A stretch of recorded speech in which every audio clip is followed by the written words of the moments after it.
Sa unang pagkakataon mula nang mailipat si Anthony Davis sa Dallas Mavericks, nagkaroon na nga siya ng mahabang practice kasama ang kanyang mga kakampi. Unti-unti na nga po nilang mas pinapalakas ang chemistry, mas nagiging maganda ang relasyon sa mga kakampi lalo kay Klay Thompson na pinuri pa lang siya sa naging media interview.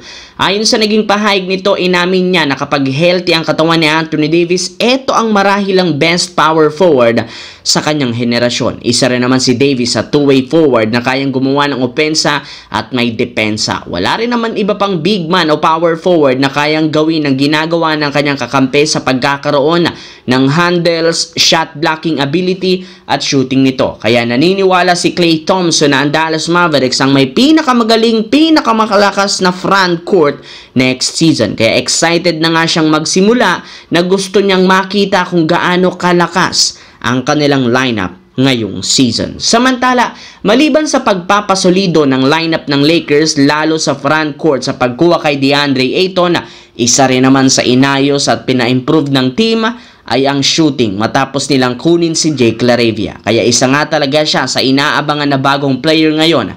Marami sa kanilang mga fans ang gusto nang makita kung makakatulong o makakapagbigay ito ng impact sa laro kung katulad lamang siya sa mga dati nilang player na hindi kinakaya ang pressure at expectation.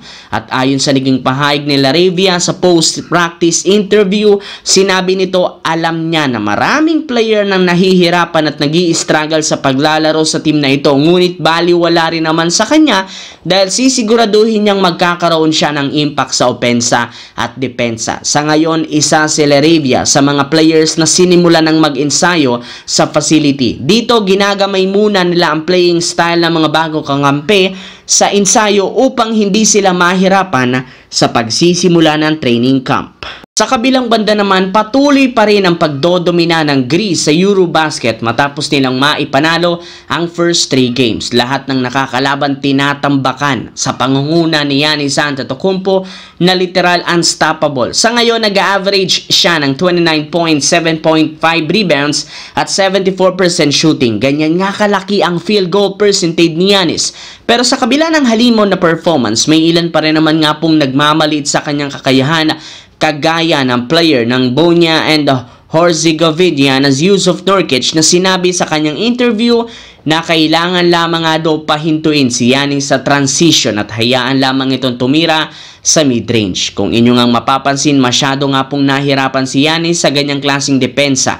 Kaya yan ang balak nilang gamitin sa kanilang next game bukas. Agad nga po natin makikita kung tama nga ba ang planong ito ni Jusuf Nurkic o mapapahiya lamang siya kay Giannis Antetokounmpo.